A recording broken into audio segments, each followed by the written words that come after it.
మెగా9 TV. ప్రకృతి కన్నెర్ర చేస్తే మనిషి ఎంత నిస్సాయుడో చెప్పడానికి హిమాలయ పర్వత దేశమైన నేపాల్లో జరిగిన ఘటనే ఒక తాజా నిదర్శనం. ప్రకృతి అందాలను చూడటానికి ప్రశాంతతను వెతుకుంటూ వెళ్లిన వందలాది మంది పర్యాటకులకు అక్కడ ఊహించని జల ప్రళయం ఎదురైంది. నేపాల్లోని ప్రముఖ భోటేకోసి నదిలో అకస్మాత్తుగా సంభవించిన ఆకస్మిక వరదలు పెను బీభత్సాన్ని సృష్టించాయి. నిమిషాల వ్యవధిలోనే వరద నీరు ఊళ్లను ముంచెత్తింది. ఇప్పటి వరకు 16 మందికి పైగా ప్రాణాలు కోల్పోగా సుమారు 384 మంది విదేశీ స్వదేశీ పర్యాటకులు ఆచూకీ లేకుండా గల్లంతయ్యారు.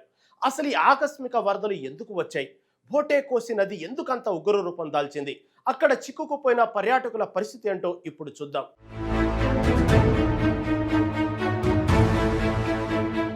నేపాల్లోని సింధు పాల్చోక్ చైనా సరిహద్దు ప్రాంతాల్లో గత కొన్ని గంటలుగా కుండపోత వర్షాలు, క్లౌడ్ బర్స్ట్స్ సంభవించాయి.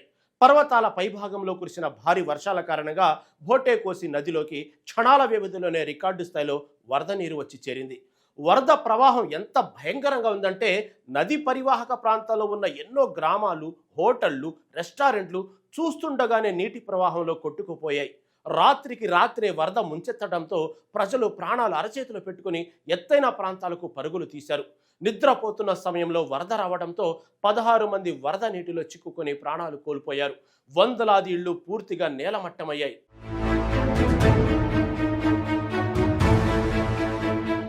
భోటేకోసి నది పరిసరాలు అడ్వెంచర్ స్పోర్ట్స్, రాఫింగ్, ట్రెక్కింగ్కు ప్రపంచ ప్రసిద్ధి చెందిన ప్రాంతం. దీంతో భారత్ సహా వివిధ దేశాల నుంచి పెద్ద సంఖ్యలో పర్యాటకులు అక్కడికి చేరుకున్నారు. సరిగ్గా వీరంతా ఉన్న రిసార్టులు, క్యాంపుల వైపే వరద విరుచుకుపడింది. అధికారిక లెక్కల ప్రకారం 384 మంది పర్యాటకులు గల్లంతయ్యారని, వారి జాడ ఇంకా తెలియరాలేదని అధికారులు ప్రకటించారు. వరద తీవ్రతకు ప్రధాన హైవేలు, పర్వత మార్గాలను కలిపే కీలకమైన కాంక్రీటు వంతెనలు కొట్టుకుపోయాయి. భారీగా కొండ చర్యలు విరిగిపడటంతో రాకపోకలు పూర్తిగా స్తంభించిపోయాయి. విద్యుత్ సరఫరా, మొబైల్ నెట్వర్క్ సిగ్నల్స్ నిలిచిపోవడంతో పర్యాటకులు తమ కుటుంబ సభ్యులతో కమ్యూనికేట్ చేయలేక తీవ్ర భయాందోళనకు గురవుతున్నారు.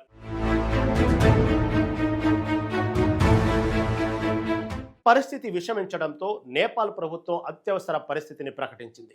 Nepal army, armed police force, విపత్తు నిర్వహణ బృందాలు యుద్ధ ప్రాతిపదికన సహాయక చర్యల్లోకి దిగాయి. వర్షం నిరంతరంగా కురుస్తుండటం, వాతావరణం అనుకూలించకపోవడంతో హెలికాప్టర్లతో సహాయక చర్యలు చేపట్టడం చాలా కష్టంగా మారింది. అయినప్పటికీ సాహసోపేతంగా నేపాల్ సైన్యం తాళ్ల సహాయంతో నదిని దాటుతూ వరదల్లో చిక్కుకున్న వారిని సురక్షిత ప్రాంతాలకు తరలిస్తుంది. గల్లంతైన 384 మంది పర్యాటకుల కోసం భోటేకోసి నది దిగువ ప్రాంతాల్లో గాలింపు ముమ్మరం చేశారు. తాత్కాలిక పునరావాస కేంద్రాలను ఏర్పాటు చేసి బాధితులకు ఆహారం, మందులు అందిస్తున్నారు.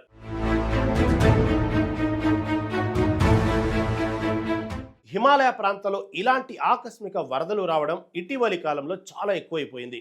గ్లోబల్ వార్మింగ్, పర్యావరణ మార్పుల కారణంగా హిమాలయాల్లోని హిమానీనదాలు వేగంగా కరిగిపోతున్నాయి. దీనికి తోడు అడ్డగోలుగా జరుగుతున్న రోడ్ల నిర్మాణాలు, భారీ ప్రాజెక్టుల వల్ల కొండలు బలహీనపడి వర్షం పడగానే కొండ చర్యలు విరిగిపడుతున్నాయి. ప్రకృతి ఇచ్చిన హెచ్చరికలను పెడచెవిన పెట్టడం వల్లే ఇలాంటి పెను విషాదాలు పునరావృతమవుతున్నాయని పర్యావరణ శాస్త్రవేత్తలు ఆందోళన వ్యక్తం చేస్తున్నారు. భవిష్యత్తులో పర్వత ప్రాంతాల్లో పర్యాటక రంగం సేఫ్గా ఉండాలంటే పర్యావరణాన్ని కాపాడుకుంటూనే మౌలిక వసతులు అభివృద్ధి చేయాల్సిన అవసరం ఎంతైనా ఉంది. ప్రస్తుతానికైతే నేపాల్లో పరిస్థితి అత్యంత ఉధృతంగా ఉంది. గల్లంతైన వారంతా సురక్షితంగా బయటపడాలని, మృతుల సంఖ్య పెరగకూడదని ప్రపంచవ్యాప్తంగా ప్రజలు కోరుకుంటున్నారు.